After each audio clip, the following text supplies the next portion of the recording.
Hello दोस्तों, बहुत बहुत स्वागत है आपका अपने channel target with Ajay sir class में।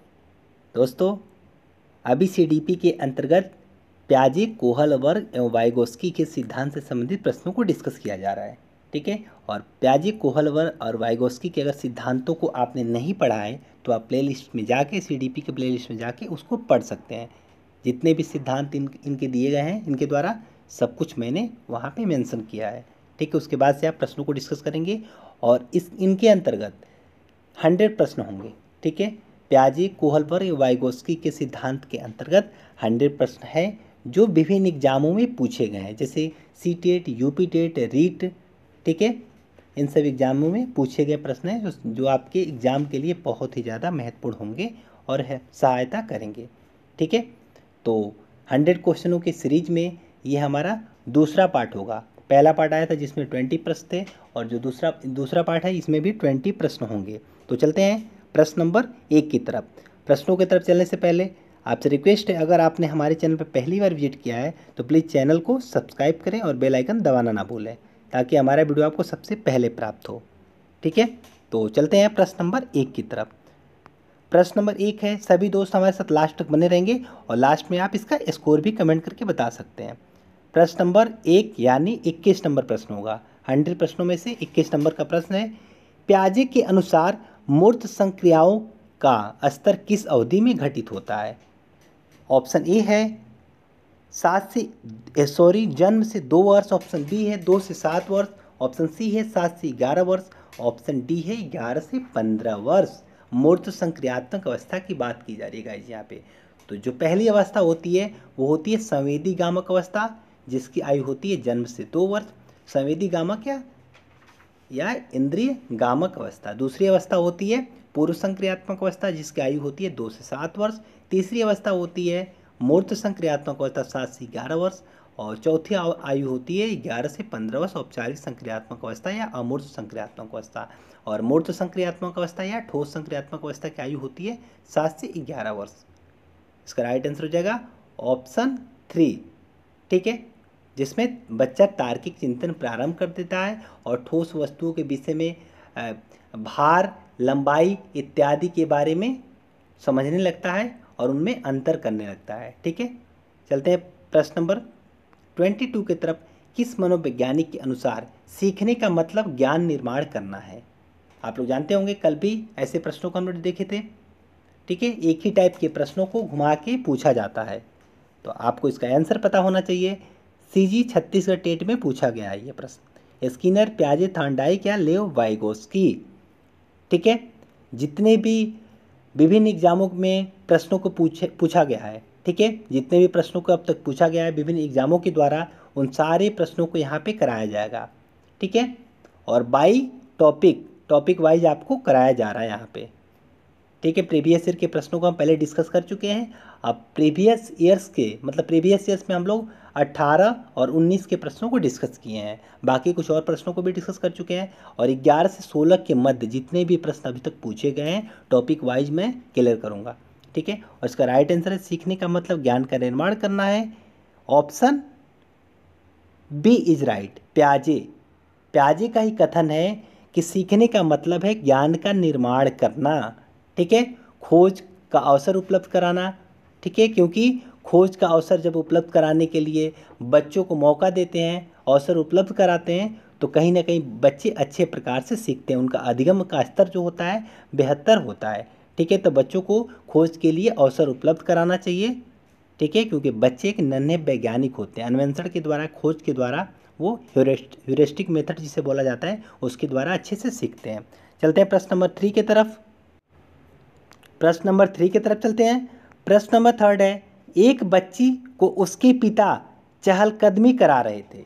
बच्ची जानती थी कि चिड़िया जैसी चीज़ें होती हैं, परंतु उसने कभी पतंग को नहीं देखा था। पतंग को देखकर उसने कहा चिड़िया को तो देखो। उसके पिता ने कहा यह एक पतंग है। यह उदाहरण है सम्मिलन का, समायोजन का, संरक्षण क्या या वस्तु का प्रदर्शन। ठीक है, और इसका राइट आंसर मैं बता दूं, बहुत ही ज़्यादा महत्वपूर्ण क्वेश्चन है, कई बार एग्जाम में पूछा गया है। ठीक है, इसका राइट आंसर हो जाएगा 23 का 1। ठीक है, सम्मिलन। ठीक है, बहुत सारे लोग इसमें समायोजन, संरक्षण लगाएंगे, लेकिन इसको जो राइट आंसर है सम्मिलन होता है, क्योंकि चीज़ों में अंतर न कर पाना सम्मिलन का ही उदाहरण कहलाता है। क्योंकि बच्ची उड़ने वाली चीज़ों में अंतर नहीं कर पा रही है, वह प्रत्येक उड़ने वाली चीज़ को चिड़िया समझती है, क्योंकि उसके स्कीमा में सिर्फ चिड़िया ही बनी हुई है। ठीक है, इसलिए प्रत्येक उड़ने वाली चीज़ को चिड़िया ही वो कह रही है। तो पतंग को देखकर अगर चिड़िया करी, ये एक सम्मिलन का उदाहरण है। अगर कोई बच्ची है, उसने केवल कौवे को उड़ते हुए देखा है, ठीक है, केवल कौवे को उड़ते हुए देखा है कि हाँ पता है उसे कौवा काला होता है। अगर कोयल को देखती है और कहती है कि नहीं ये भी कौवा है जो उड़ रहा है, तो वो भी एक प्रकार का सम्मिलन का ही उदाहरण हो जाएगा। ठीक है, उम्मीद है आपको समझ में आया होगा। चलते हैं प्रश्न नंबर 24 की तरफ। घटना और वस्तुओं के बारे में एक बच्चा तार्किक रूप से सोच सकता है। प्याजे के चरणों के संबंध में सही कथन है। सेंसरी तंत्रिका तंत्र या सेंसरी मोटर, प्रारंभिक संचालन प्रक्रिया, प्री ऑपरेशनल मूर्त संचालन प्रक्रिया, कॉन्क्रीट ऑपरेशनल या औपचारिक संचालन प्रक्रिया, फॉर्मल ऑपरेशन। ठीक है, घटना और वस्तुओं के बारे में एक बच्चा तार्किक रूप से सोच सकता है। तार्किक रूप की बात आ जाए तो आप इसका आंसर क्या लगाएंगे? क्या लगाएंगे आंसर इसका? इसका राइट आंसर हो जाएगा ऑप्शन सी इज राइट। ठीक है, ऑप्शन सी इज राइट। मूर्त संचालन प्रक्रिया या मूर्त संक्रियात्मक अवस्था। ठीक है, अगर वस्तुओं को तार्किक रूप से सोच सकता है तो वो किस अवस्था में बच्चा है? तो तीसरे स्टेज में है, जिसकी आयु होती है 7 से 11 वर्ष। चलते हैं प्रश्न नंबर 25 की तरफ। निम्न सिद्धांतों में से कौन बच्चे के बौद्धिक विकास के 4 चरणों संवेदी चालक, पूर्व परिचालन, सुदृढ़ परिचालन एवं औपचारिक परिचालन को चिन्हित करता है? दोस्तों, काफ़ी ज़्यादा रिपीटेड प्रश्न आपको मिलेंगे, और रिपीटेड प्रश्न आप जितना ही ज़्यादा रिवीजन करते हैं, जितना ही ज़्यादा आप रिवीजन करते हैं, आपके एग्जाम के लिए बेहतर होगा, क्योंकि प्रश्न कहीं अलग से नए नहीं बनाए जाते। ठीक है, इन्हीं प्रश्नों को मॉडिफाई करके घुमा फिरा के पूछ लिया जाता है। तो आप ज़्यादा से ज़्यादा रिवीजन प्रश्नों को देखें, रिवीजन करें, ज़्यादा से ज़्यादा एक ही टाइप के प्रश्नों को सॉल्व करने की कोशिश करें। और ये जो मनोवैज्ञानिक है प्याजे, कोहलर, वाइगोस्की, ये तो बहुत ही ज़्यादा महत्वपूर्ण है। इनके सारे प्रश्नों को हुई आप देखें। ठीक है, जितने भी स्टेट के एग्ज़ाम हुए आज तक, सारे प्रश्नों को आप लोग सॉल्व कर लें। ठीक है, मैं कराऊंगा, आपको परेशान होने की ज़रूरत नहीं है।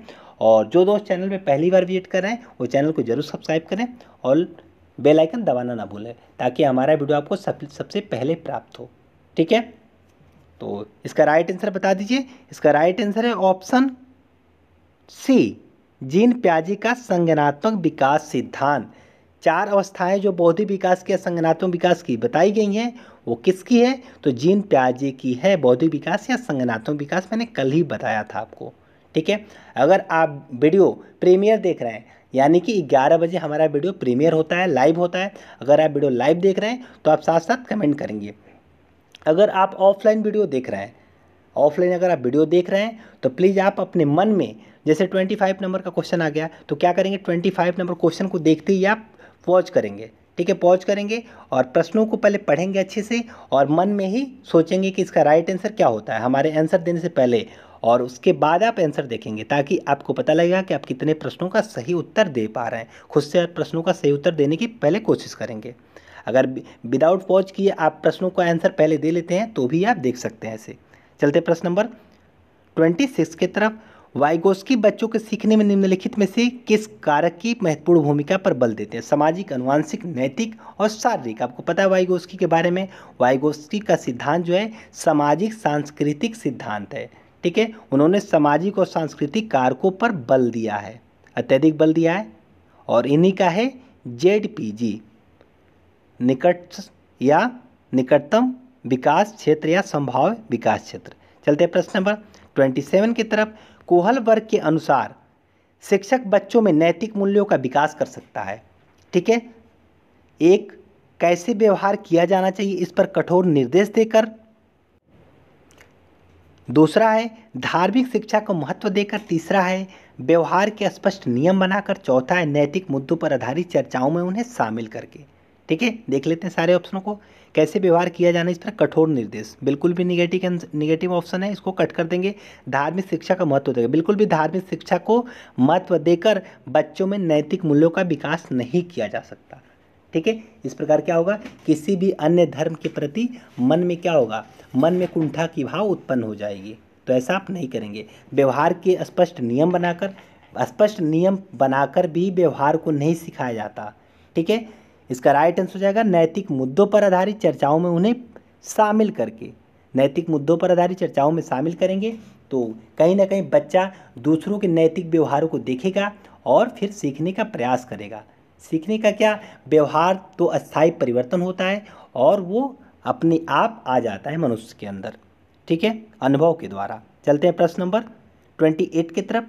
प्याजे के संज्ञानात्मक विकास के चरणों के अनुसार इंद्रिय गामक या संवेदी प्रेरक अवस्था किसके साथ संबंधित है? सामाजिक मुद्दों से सरोकार, अनुकरण, स्मृति और मानसिक निरूपण, तार्किक रूप से समस्या समाधान की योग्यता, विकल्पों के निर्वचन और विश्लेषण करने की योग्यता, ठीक है। बहुत ही महत्वपूर्ण प्रश्न है और आप लोग सभी लोग इसका आंसर जानते होंगे।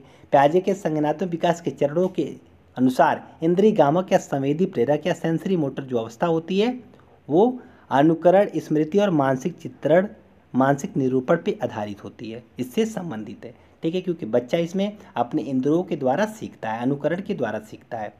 चलते हैं प्रश्न नंबर 29 की तरफ। प्याजे के अधिगम के संज्ञानात्मक सिद्धांत के अनुसार वह प्रक्रिया जिसके द्वारा संज्ञानात्मक संरचना को संशोधित किया जाता है कहलाती है प्रत्यक्षण, समायोजन, समावेशन या स्कीमा, ठीक है। बहुत ही ज़्यादा महत्वपूर्ण प्रश्न है।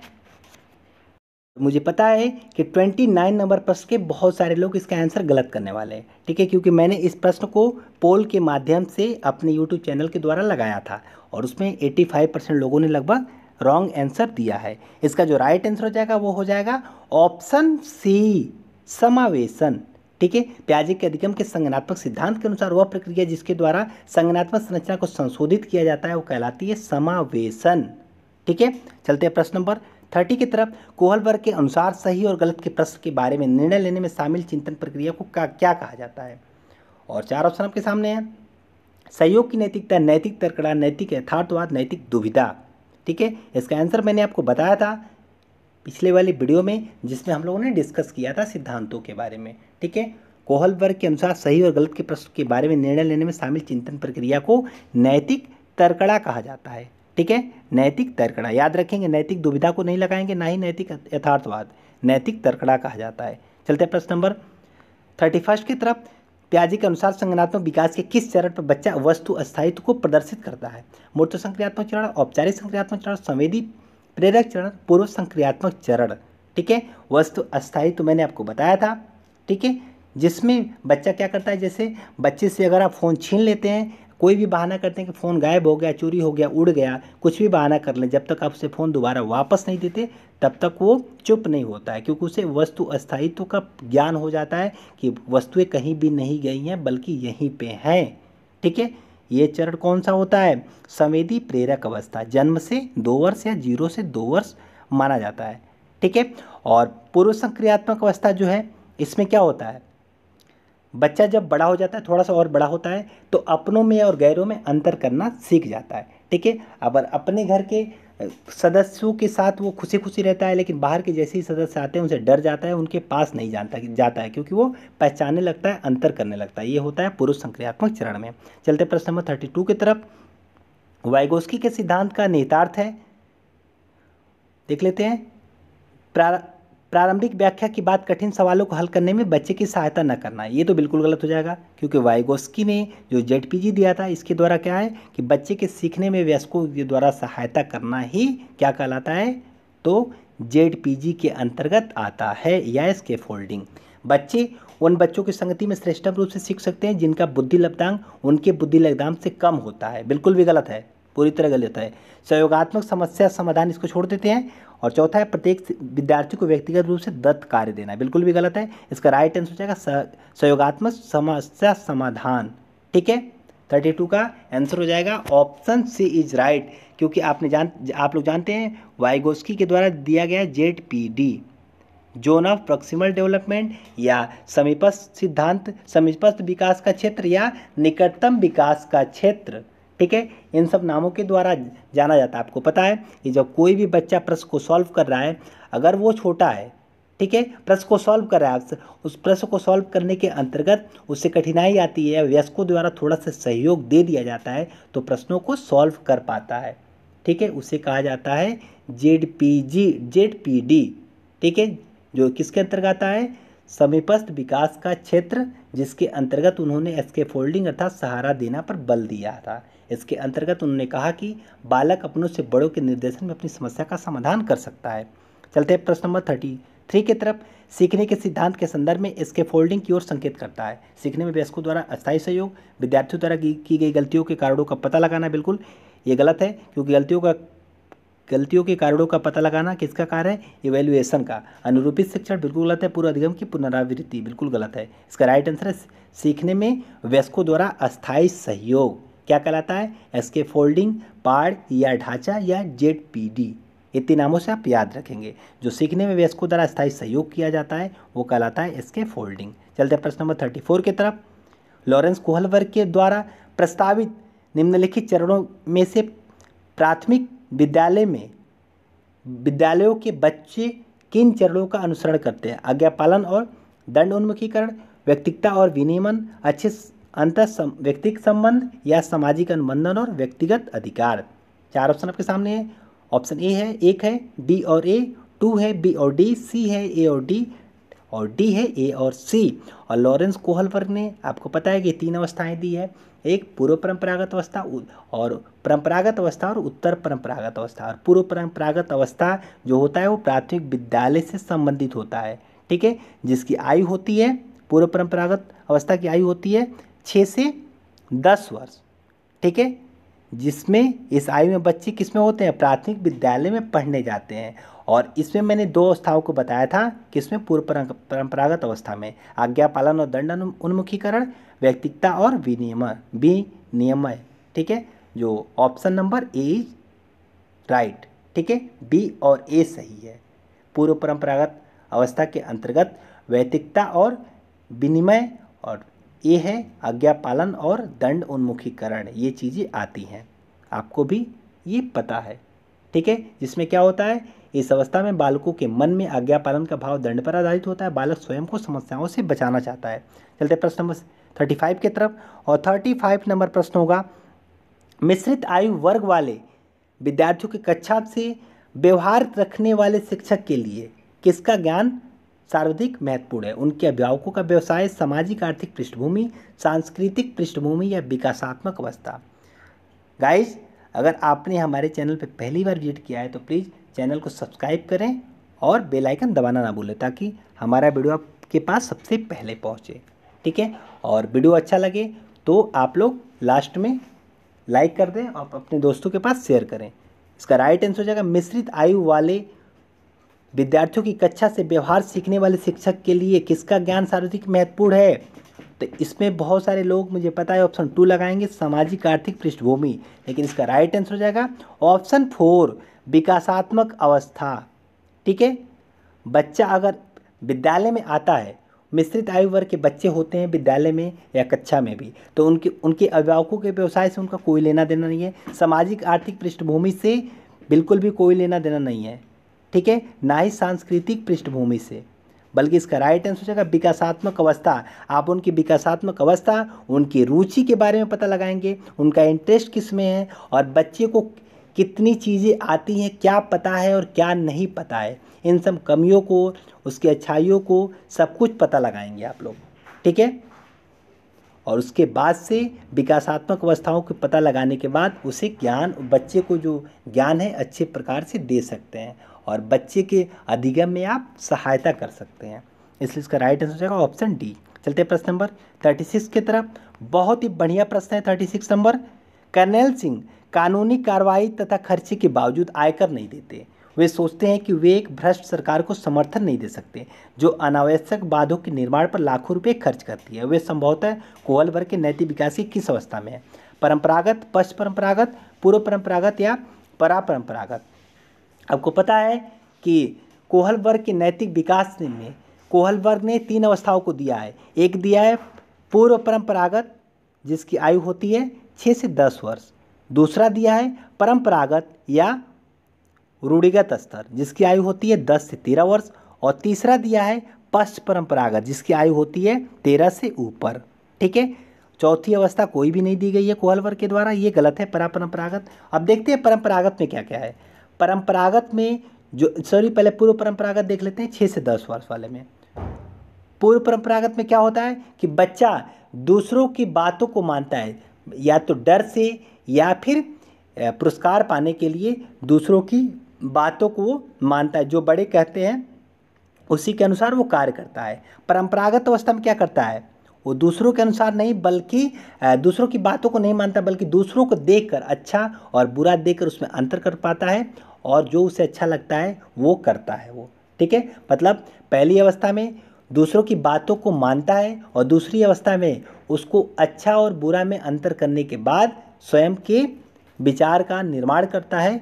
और तीसरी अवस्था जो है पश्च परंपरागत, इसमें क्या है, इसमें बच्चा स्वयं के विचारों का निर्माण करता है और अपने विचारों को समाज में थोपने की कोशिश करता है। बच्चा इसमें मैच्योर हो जाता है, किशोरावस्था में चला जाता है, अमूर्त चिंतन करने लगता है, सही और गलत के बारे में अंतर करने लगता है, और वो अपने विचारों को ही चाहता है कि मेरे विचारों का सम्मान करे समाज में, मेरे विचारों का सम्मान हो समाज के द्वारा। ठीक है, तो आपने देखा पहली परंपरागत अवस्था जो है उसमें दूसरों के द्वारा, दूसरों पर निर्भर है, जो दूसरे कहते हैं उसी को वो मानता है। और दूसरी जो अवस्था है इसमें दूसरों के अच्छाई और बुराइयों को देखकर अंतर कर पाता है और फिर वो मानता है। और तीसरी अवस्था है इसमें ना तो दूसरे को देखकर, ना ही डर से या पुरस्कार से, बल्कि अपने विचारों का खुद का निर्माण करता है। और इसमें यही पूछा जा रहा है। ठीक है, वो आयकर नहीं देते, वे सोचते हैं कि भारत सरकार को समर्थन नहीं दे सकते, जो आवश्यक बांधों के निर्माण पर लाखों रुपये खर्च करती है। ये कोहल वर्ग के किस विकास की अवस्था है, तो पश्च परंपरागत अवस्था है। ठीक है, इसके अंतर्गत कोई व्यक्ति दूसरों के मानकों को स्वयं में आंतरिकृत कर लेता है तथा उनके मानकों के अनुसार सही या गलत का निर्णय करता है। चलते हैं प्रश्न नंबर 37 की तरफ। 37 नंबर प्रश्न है, देख लेते हैं, बहुत ही ज़्यादा महत्वपूर्ण प्रश्न होगा। एक शिक्षिका अपने शिक्षार्थियों की इस रूप में मदद करना चाहती है कि वे एक स्थिति की अनेक दृष्टिकोणों की सराहना कर सके। वह विभिन्न समूहों में एक स्थिति पर वाद विवाद करने के लिए अनेक अवसर उपलब्ध कराती है। वाइगोस्की के परिप्रेक्ष्य के अनुसार उसके शिक्षार्थी विभिन्न दृष्टिकोणों को क्या करेंगे, तर्कसंगत करेंगे, आत्मसात करेंगे, निर्माण करेंगे या संक्रियाकरण करेंगे, और अपने तरीकों से उस स्थिति के अनेक परिप्रेक्ष्य विकसित करेंगे। बहुत ही ज़्यादा महत्वपूर्ण प्रश्न है, और इसका राइट आंसर हो जाएगा वह विभिन्न समूहों में एक स्थिति पर वाद विवाद करने के लिए अनेक अवसर उपलब्ध कराती है, और वाइगोस्की के परिप्रेक्ष्य के अनुसार उसके शिक्षार्थी या विद्यार्थी विभिन्न दृष्टिकोणों को आत्मसात करेंगे। ठीक है, विभिन्न दृष्टिकोणों को आत्मसात करेंगे और अपने तरीके से उस स्थिति के अनेक परिप्रेक्ष्य विकसित करेंगे। चलते प्रश्न नंबर 38 की तरफ। सीता ने हाथ से दाल और चावल खाना सीख लिया है। जब उसे दाल और चावल दिए जाते हैं तो वह दाल चावल मिलाकर खाने लगती है। उसने चीज़ों को करने के लिए अपने स्कीमा में दाल और चावल खाने को क्या कर लिया है, अंगीकार कर लिया है, समायोजित कर लिया है, अनुकूलित कर लिया है, या समुचितता। इसका राइट आंसर बताएंगे आप लोग। बहुत ही ज़्यादा महत्वपूर्ण प्रश्न है, तो मैं इसका राइट आंसर आपको बता देता हूँ। ठीक है, सीता ने हाथ से दाल और चावल खाना सीख लिया है। ये किस प्रकार का उदाहरण मैं एक बार बता देता हूँ। मान लें आप एक ठंडे प्रदेश में रहते हैं। ठीक है, अगर आप गर्मी के प्रदेश में जाते हैं, गर्म जगह पे आप जाते हैं, तो आपको क्या ज़रूरत पड़ती है, एसी की ज़रूरत पड़ेगी आपको। ठीक है, कि आपको ठंडे में रहने की आदत है, बहुत ज़्यादा गर्मी पड़ रही है, एसी या कूलर में रहना आप पसंद करेंगे, क्योंकि आपको अनुकूलन करना पड़ेगा आपको उसके अनुसार। ठीक है, टेम्परेचर के अनुसार आपको खुद को अनुकूलित करना पड़ेगा, खुद को ढालना पड़ेगा। और सीता ने हाथ से दाल और चावल खाना सीख लिया है। जब उसे दाल और चावल दिए जाते हैं तो दाल चावल मिलाकर खाने लगती है। उसने चीज़ों को करने के लिए अपनी स्कीमा में दाल और चावल को खाने को क्या कर लिया है, तो अनुकूलित कर लिया है। ठीक है, इसका राइट आंसर हो जाए ऑप्शन सी इज राइट। एक जगह से आप दूसरे जगह जाते हैं तो आपको क्या करना पड़ता है, या तो पहली वाली जगह के अनुसार आपको वैसा इन्वायरमेंट होना चाहिए या आपको बनाना पड़ता है, नहीं तो नई जगह को अपने आप को ढालना पड़ता है। नई जगह के अनुसार अपने आप को ढालना पड़ता है। अगर आप अपने आप को ढाल लेते हैं तो उसे बोला जाता है अनुकूलन। ठीक है, चलते हैं प्रश्न नंबर 39 की तरफ। संज्ञानात्मक विकास के 4 चरणों को रिक्त स्थान के द्वारा संवेदी, पेशीय, पूर्व संक्रियात्मक, स्थूल संक्रियात्मक और औपचारिक संक्रियात्मक अवस्था की पहचान की गई है। बहुत इजी प्रश्न है, उसका राइट आंसर है प्याजे। ठीक है, बहुत बार इसको रिपीट कर चुके हैं। चलते हैं प्रश्न नंबर 40 की तरफ। आज का लास्ट नंबर प्रश्न होगा। प्याजे मुख्यतः रिक्त स्थान के क्षेत्र में योगदान देने के लिए जाने जाते हैं। भाषा विकास, ज्ञानात्मक विकास, नैतिक विकास या समाज विकास। और भाषा मुख्यतः किस क्षेत्र में योगदान देने के लिए जाने जाते हैं? तो संज्ञानात्मक विकास में या ज्ञानात्मक विकास में या बौद्धिक विकास में। बौद्धिक विकास आए, ज्ञानात्मक विकास आए, संज्ञानात्मक विकास आए, ये किससे संबंधित है? तो प्याजे से संबंधित है। प्याजे मुख्यतः ज्ञानात्मक के क्षेत्र में योगदान देने के लिए जाने जाते हैं। हालांकि प्याजे ने नैतिक विकास से संबंधित 3 अवस्थाएं भी दी हैं। ठीक है, आपको मैंने बताया है। और प्याजे से प्रभावित होकर ही कोहल वर्ग ने नैतिक विकास की अवस्थाओं को दिया था। तो अगर आप लोग हमारे चैनल पर पहली बार विजिट कर रहे हैं तो प्लीज़ चैनल को सब्सक्राइब करें, बेल आइकन को दबाना ना भूलें। ठीक है, वीडियो कैसा लगा कमेंट करके बताएं, और पसंद आया हो तो लाइक करें और अपने दोस्तों के पास अधिक से अधिक शेयर करें। अपना और अपनों का ख्याल रखें, कोरोना से बच के रहें। Thank you for watching, thank you so much. मिलते हैं फिर नेक्स्ट वीडियो में। Have a good day and good luck. Bye bye.